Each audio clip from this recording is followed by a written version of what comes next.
Why, hello, Charlie. Hello, Danielle. Where are we going today? Where are we? We're checking out Shape of the World today, right here in this beautiful abstract landscape. This is a game from Hollow Tree Games, and it is an exploration game based on a procedurally generated world that makes itself around you as you walk around and look around. Wait a minute. You've just said a lot of words, and I don't think that I completely understand where you're coming from. Now, I've played some Dear Esther. Okay. My daughter and I even have enjoyed Proteus at Yes. length. But what are you talking about? It makes itself around me You see as how I I'm go walking through it. around here, and the trees are just sprouting up as I'm walking, and the grass is sprouting up as I'm walking? That's all happening based on where I'm going, basically. The world is literally coming up as I walk around in it right here. It's an open world? Sort of, yeah. It's an open world that is creating itself based on your actions. Well, what do you mean my actions? What do I do? Most of what you do in this game is walk around and look around. It is definitely the kind of game, like you mentioned Proteus. And right here, I'll show you, there are actually goals. There are things that happen. So this is sort of a goal that just, changed the world. And you'll see, actually, you can change the world at will, too. At least in this early build, you can sort of change the colors of the world and things like that. See, rocks are coming in. More stuff is happening now that we sort of hit that little goal point. So like Proteus, I actually think that is probably the closest game to Shape of the World, because Proteus also had these sort of very vague goals in it. You know, if you sort of walked towards certain things, the world would change. If you walked towards other things or sounds, things would change in the world. So that's happening here as well. But this is a little bit more procedural. This is sort of happening, things are sort of coming up as you're walking around in it. Now, Proteus certainly had procedural elements as well, but the entire world is procedural. And here you see the controls can actually do some funky things. I'm changing the way the world looks here, with just a little control L. That's wild. Yeah, it's really pretty. And you can also get rid of trees. You can kind of select a tree and tell it to get lost, especially if you're getting stuck on things. And I'm cutting around a tiny bit so you can see a little bit. But yeah, right here I'm getting rid of some of the trees. There are too many trees for my taste, so I'm sort of getting rid of them. So you can definitely interact with the world and make it to your taste, make it to your liking. Well, another thing that I really enjoyed about the trailers that I've seen for it is also the way the music kind of interacts with the environment as well. Yes, it's very subtle, but it's very pretty. The music as well as the colors and sort of the way the world is shaded and everything. It's very harmonious, I think, is a good way of putting it. Look at this overlook that we're at. Now, also the way that the shape of it, not to use the name of the game to describe it, but the way that the shape of the world is, some of these things are really open to interpretation. Is that a pathway down in front of you, or is it a river? Is it a stream? Like, is it, whatever it is, it's all your perception of what it is or what it should be. Absolutely, and I really think that's sort of the aesthetic of this game. Everything is kind of what you want it to be, and I like that about this. This is sort of, to me, it feels like a take on Proteus where you have more control. And you have more that you can actually do and more that you can actually interact with. Now, as I sort of stumbled through this little demo level, that tree just sort of unfolded in front of us, and I was like, nope, no thanks.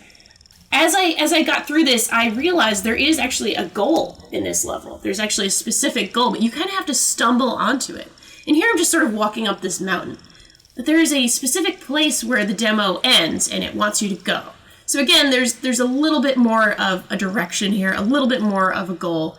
But because it's the kind of game where it wants you to explore and sort of learn by yourself, it's not hand-holding you.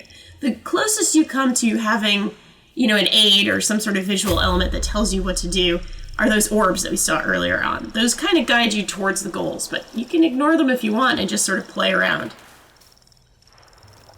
And here we're looking at the pink and purple. I sort of like this coral, sea foam look to it here. Look at that, I'm just making grass.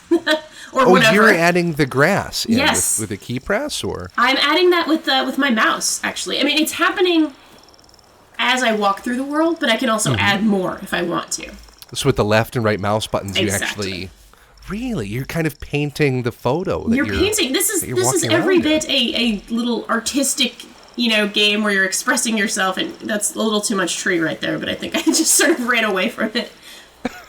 Well, here's another one of those triangular shapes. So yes. Every time that you pass through one of these triangular shapes, which is in the logo of the game itself, yes. you dramatically change the world. It's kind of reminiscent, I think, of going through a portal in a game like Chase the Sun, if you've ever seen, Race the Sun. Yes, absolutely. But, as you go through those portals, like what other... Or are there other things that kind of up the stakes or up the control or up the intensity of the experience at all, or does it just change it? Well, at first I thought it just changed things. And then I realized it was leading me somewhere. But I'm still kind of, sort of exploring around here at this point. You'll see when I start to understand a little bit more. And I love the sense of discovery about this. I hope this isn't spoiling it for people. But there is a little bit more going on here than meets the eye at first. So here I cut a bit forward, and now we're in sort of this winter world, which I thought was really gorgeous and beautiful. And you can also fly in this build of the game. I think I'm flying a tiny bit here. Now I'm dropping back down to the earth, and I'm going to follow these orbs. Which again, the orbs are kind of your only real clue that something else is going on here, or that you have, some kind of goal in some kind of direction.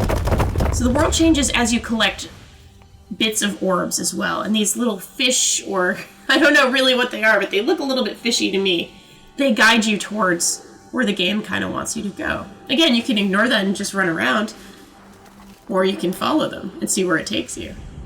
So rather than spoil the game, which clearly you don't want to do, and clearly some of the magic is inside there, let's talk about another game that's a little bit older. Let's go back to Proteus. Yes. There, in a lot of ways, there was a series of objectives to kind of unlock the world of Proteus and move it through its various seasons to the finale that was the end of Proteus. Because Proteus, it ended.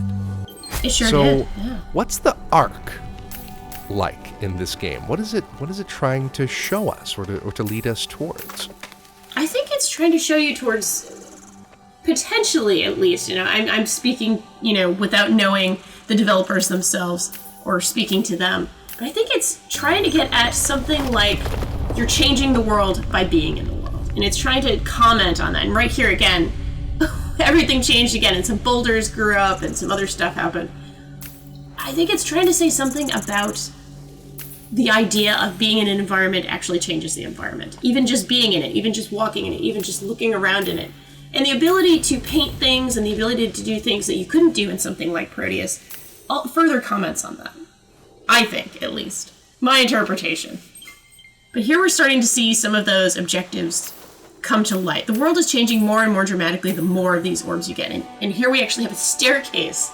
The only, potentially man-made, or, probably not man-made, but intentional element. It's not nature, it's not trees, it's not boulders, it's not sort of something that you would find in a forest, but an actual structure is sort of leading us up now. And there's this waterfall or something in the distance that seems like potentially this is a goal, which I thought was really cool. And everything is changing very dramatically now as we're sort of ascending this staircase. So there's something going on here. There's some other power or some other force going on in this world that's very mysterious. And don't worry, this video will not spoil it. I have no idea what it is. And I think this demo was actually just a nice little teaser for what the game could be or will be, basically.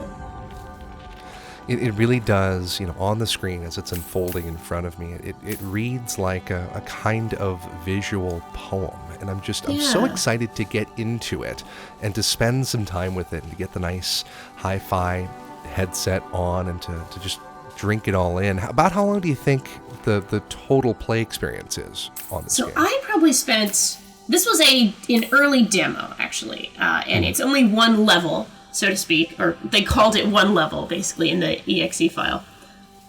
I think this will probably be a bit of a longer experience if you kind of dally around. Now, I spent about an hour in just this level and just this environment. Here I am flying. I'm using my power of flight. I don't know if that'll be in the final game, but I wanted to see what was up here. That desire to see what's kind of going on in these high places really kind of drove me to do this.